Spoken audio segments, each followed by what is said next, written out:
Okay my dear students, आज की class रहेगी 11 इंग्लिश मीडियम के स्टूडेंट्स के लिए। राइट बेटा, तो अपन चैप्टर नंबर 10 पढ़ रहे थे, मैकेनिकल प्रॉपर्टीज ऑफ फ्लूइड। आज हम पढ़ेंगे बेटा पास्कल लॉ। आज हम पढ़ेंगे बेटा पास्कल लॉ। पास्कल लॉ क्या है बेटा कि अगर हमारे पास कोई भी लिक्विड फॉर्म हो, अगर हम उस पर प्रेशर एक्सर्ट करते हैं या प्रेशर अप्लाई करते हैं तो वो प्रेशर उस पूरे लिक्विड में एक समान रूप से क्या होता है, आगे फैल जाता है। समझना बेटा, मैंने क्या बोला, जब किसी लिक्विड कॉलम पर आप प्रेशर अप्लाई करोगे तो वो प्रेशर उस लिक्विड के अंदर सभी दिशाओं में यानी ऑल डायरेक्शन में क्या हो जाएगा, स्प्रेड हो जाएगा। यानी आप ऐसे कह सकते हो कि सेम डेप्थ पर प्रेशर की वैल्यू सेम होगी। यानी अगर हमारे पास अगर ये लिक्विड है, इस लिक्विड में अगर कोई आपसे यहां कहे तो सब जगह प्रेशर की वैल्यू क्या होगी, सेम होगी। यानी प्रेशर क्या होगा, इक्वल होगा। प्रेशर एरिया पर डिपेंड नहीं करता है, ये मैंने पहले ही आपसे बोला था। अब इसके लिए इसके पास्कल लॉ के कुछ एप्लीकेशंस हैं, जिसमें सबसे पहले एप्लीकेशन आता है अपना हाइड्रोलिक प्रेशर मशीन। सबसे पहला एप्लीकेशन है बेटा hydraulic pressure machine. Hydraulic pressure machine, और इसको बोलते हैं हाइड्रोलिक लिफ्ट बोला जाता है इसको। राइट बेटा, हाइड्रोलिक लिफ्ट बोलते हैं।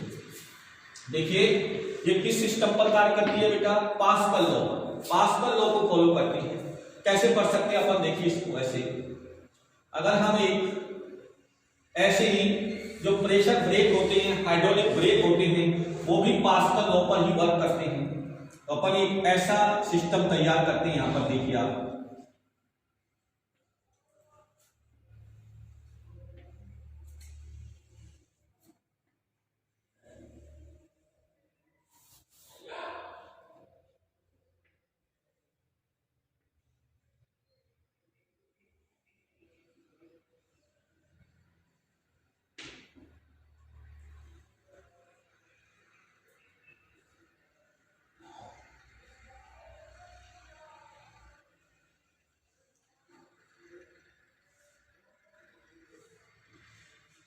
समझो बेटा। इधर देखिए इसके अंदर कोई लिक्विड है,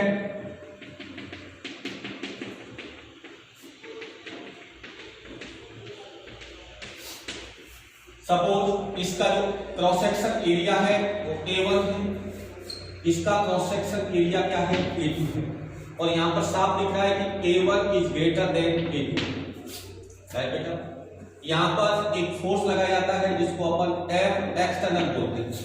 यानी इस पिस्टन पर, ये पिस्टन है, इस पिस्टन पर जो एक्सटर्नल फोर्स है वो अप्लाई किया जाता है, और इसके क्रॉस सेक्शन एरिया पर फोर्स अप्लाई करोगे तो यहां पर प्रेशर क्रिएट होगा, और ये प्रेशर इस लिक्विड में स्प्रेड हो जाएगा। और इसके बाद इसका क्रॉस सेक्शन एरिया A है। सपोज यहां पर कोई मशीन रखी हुई है जिसे हमें लिफ्ट करना है, ऊपर उठाना है, ये कोई मशीन है, तो इस पर एक फोर्स लगेगा, किस डायरेक्शन में, इस डायरेक्शन में। इसको मैं मान लेता हूं F, और ये F जो फोर्स है वो किसके इक्वल होना चाहिए, mg के इक्वल होना चाहिए। इसके होना चाहिए बेटा mg के इक्वल होना चाहिए, क्योंकि इस वाली मशीन का नीचे की तरफ वेट कितना होगा, mg। अगर ये फोर्स अपवर्ड डायरेक्शन में इसके इक्वल होगा तब ये मशीन ऊपर जाएगी। तो मैंने इसको F मान लिया, F इक्वल टू mg। अब बेटा आप अकॉर्डिंग टू पास्कल लॉ आइए, तो यहां पर प्रेशर और यहां पर प्रेशर कैसा होगा, इक्वल। आप ऐसे कह सकते हैं pressure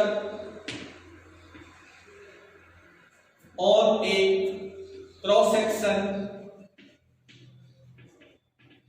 section area A1 equal to pressure और A cross section area A2। तो प्रेशर इक्वल टू क्या होता है बेटा, ये होता है फोर्स अपॉन एरिया।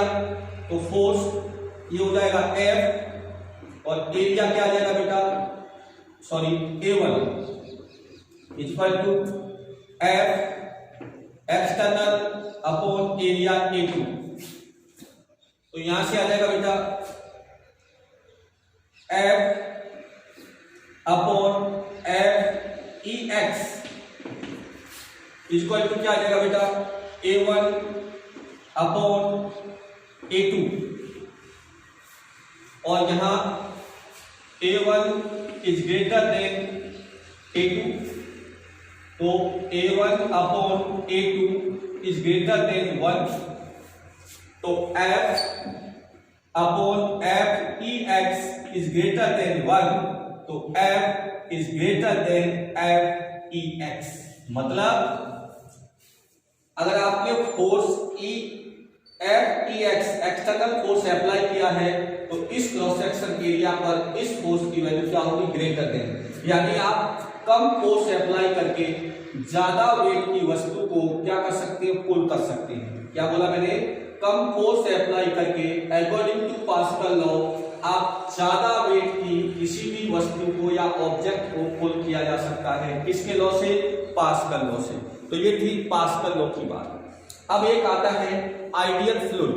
क्या था बेटा, आपसे कोई पूछे कि आइडियल फ्लूइड कौन सा होता है, तो आप आइडियल फ्लूइड के लिए क्या बोलेंगे, नंबर 1 पहला आइडियल फ्लूइड की पहली जो प्रॉपर्टी होगी वो होगी नॉन कंप्रेसिबिलिटी। क्या होगी, नॉन कंप्रेसिबिलिटी।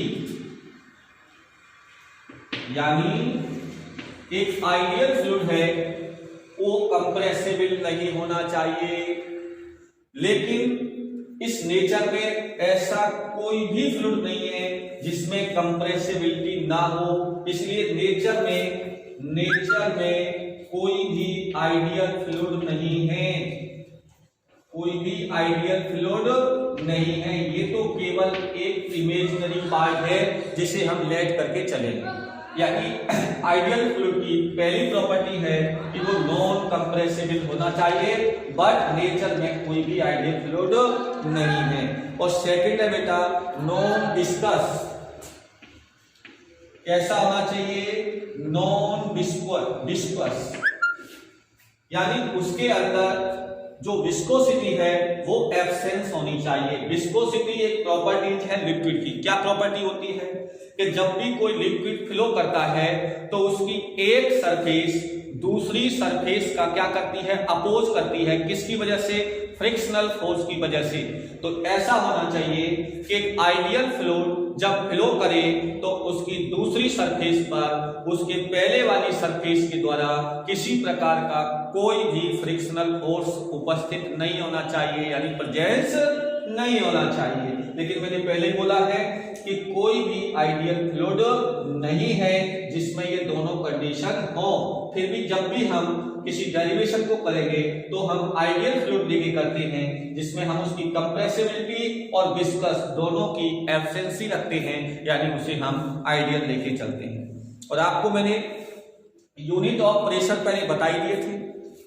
प्रेशर का यूनिट क्या होता है बेटा, न्यूटन पर मीटर स्क्वायर, या इसी को क्या बोलते हैं बेटा, पास्कल बोला जाता है। क्या बोलते हैं, न्यूटन यूनिट ऑफ प्रेशर क्या होता है बेटा, न्यूटन पर मीटर स्क्वायर, या इसको क्या बोलते हैं बेटा, और सॉरी इसको क्या बोलते हैं, पास्कल। क्या बोलते हैं बेटा, पास्कल। इसके और यूनिट भी होते हैं जैसे टॉर, एक होता है बार। टॉर और बार क्या होते हैं बेटा, ये हम जल्दी ही समझेंगे। ये होते हैं जैसे मरकरी होता है बेटा, मरकरी के लिए हम एक लिक्विड कॉलम लेते हैं। क्या लेते हैं, लिक्विड कॉलम, तो जो मरकरी का लिक्विड कॉलम होता है उसके लिए यदि हम सबसे पहले बात करें किसके लिए, टॉर के लिए, तो टॉर के लिए क्या होता है 1 मिलीमीटर, कितना बेटा 1 millimetre, right.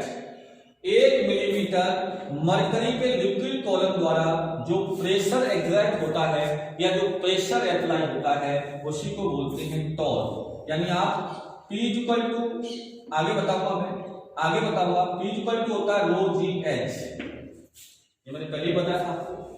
P equal to क्या होता है रो जी एच। तो यहां पर यदि हम बात करें P इक्वल टू, तो रो क्या है डेंसिटी ऑफ मरकरी, तो डेंसिटी ऑफ मरकरी होती है 13.6 इंटू 10⁻³ किलोग्राम पर मीटर क्यूब। जी कितना होता है बेटा 10, और H की वैल्यू कितनी है 1 मिलीमीटर, यानी मरकरी के लिक्विड कॉलम की हाइट कितनी है 1 मिलीमीटर, यानी 10⁻³ इससे ये कैंसिल, तो ये आ जाता है P इक्वल टू 136, और इसको हम क्या बोलते हैं पास्कल, क्या बोलते हैं पास्कल। तो बेटा एक टॉर इक्वल टू होता है 136 पास्कल, 136 पास्कल। और यदि हम बात करें बेटा किसकी, एक 1 बार, और यही बेटा होता है ATM, इसी को बोलते हैं एटमॉस्फेरिक प्रेशर, इसी को बोलते हैं बेटा एटमॉस्फेरिक प्रेशर, एटमॉस्फेरिक प्रेशर या बोलते हैं 1 बार।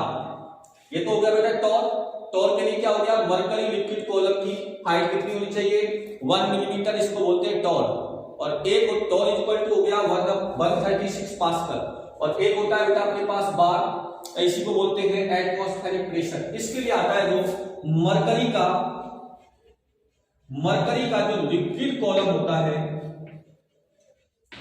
लिक्विड कॉलम, उसकी जो हाइट होती है वो कितनी होती है, ये होती है 76 सेंटीमीटर। कितनी होती है बेटा 76 सेंटीमीटर, इसका यूज लेते हैं अपन। तो ऐसी कंडीशन में 76 सेंटीमीटर किस पर होना चाहिए at 0 degree Celsius and 95 degree latitude,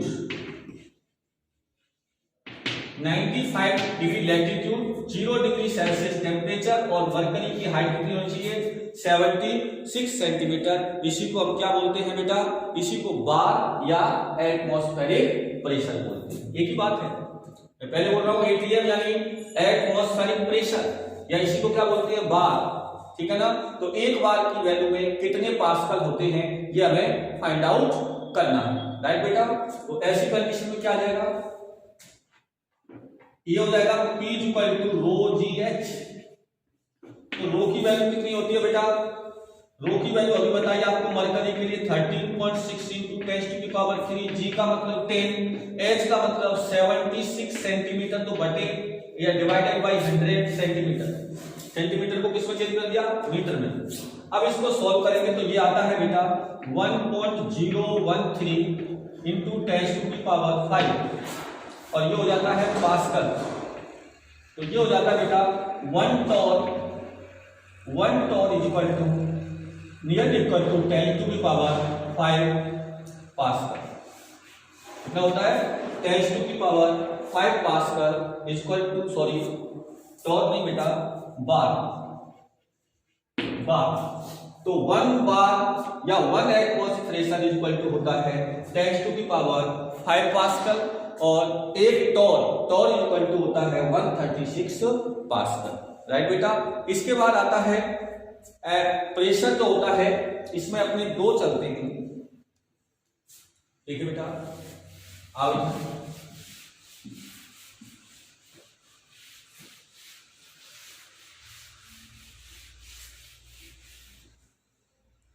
एक अपना होता है गेज प्रेशर, क्या होता है बेटा गेज प्रेशर। गेज प्रेशर क्या है इसको समझिए। इसके लिए अपन एक डायग्राम बनाते हैं।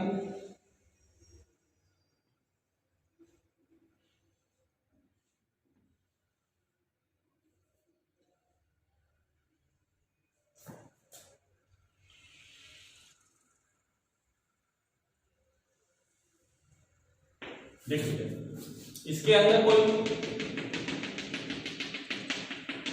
लिक्विड है और यहां से यहां तक इसका हाइट कितना है, h है। ये भी इस हाइट पर है, ये भी सेम हाइट पर है, तो दोनों का प्रेशर कैसा होगा, इक्वल होगा। लेकिन अगर ये वाली साइड ओपन है तो इस पर एक एटमॉस्फेरिक प्रेशर होगा जिसको लिखूंगा PA, ठीक है ना।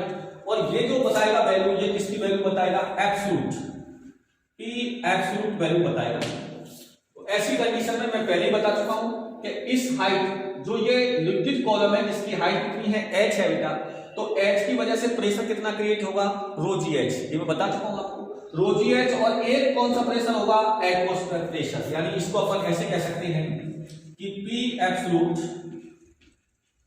इक्वल टू क्या आ जाएगा बेटा, ये आ जाएगा PA यानी एटमॉस्फेरिक प्रेशर प्लस ρgh।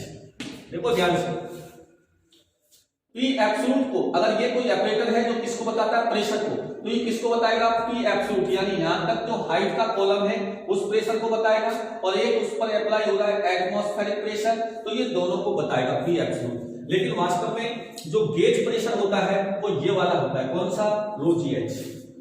यानी यदि एब्सोल्यूट प्रेशर में से, इसमें से एब्सोल्यूट प्रेशर जो वैल्यू है एब्सोल्यूट प्रेशर की, उसमें से यदि एटमॉस्फेरिक प्रेशर को सब्ट्रैक्ट कर दिया जाए तो जो वैल्यू होगी वो किसकी होगी बेटा, गेज प्रेशर की होगी। यानी आप ऐसे कह सकते हैं कि P absolute minus PA equal to क्या होगा, ρgh। मतलब एब्सोल्यूट प्रेशर में से एटमॉस्फेरिक प्रेशर की वैल्यू को सब्ट्रैक्ट कर देंगे तो क्या बचेगा, ρgh। तो ये जो ρgh है यही क्या है, अपना गेज प्रेशर है। क्या है, गेज प्रेशर है। यानी आप ऐसे कह सकते हैं कि this is a called of gauge pressure, ये है gauge pressure. Gauge pressure is equal to ρgh, इसको कहते हैं गेज प्रेशर। और एक मैं आपको बता चुका हूं क्या, एटमॉस्फेरिक प्रेशर। एटमॉस्फेरिक प्रेशर को मैंने आपको क्या बताया कि अगर अभी बताया कि जो बार होता है वो एटमॉस्फेरिक प्रेशर होता है। यानी अगर 76 सेंटीमीटर मरकरी के लिक्विड कॉलम द्वारा जो प्रेशर अप्लाई किया जाता है उसको क्या कहते हैं, एटमॉस्फेरिक प्रेशर, जिसकी वैल्यू मैंने आपको बताई थी क्या होती है, 1 या 1 bar is equal to 10⁵ pascal. इसी को क्या कहते हैं, या 1 atm बराबर 1.013 इंटू 10⁵ पास्कल। यानी आपके पास जो एब्सोल्यूट प्रेशर है, अगर उसमें से आप किसको बता देते हो, एटमॉस्फेरिक प्रेशर को, तो अपने पास जो वैल्यू बचेगी वो किसकी होगी, ρgh की होगी। और इसी को हम क्या बोलेंगे बेटा, इसी को हम बोलेंगे गेज प्रेशर, राइट बेटा। तो इस प्रकार हमने आज प्रेशर के पास्कल लॉ के बारे में पढ़ा।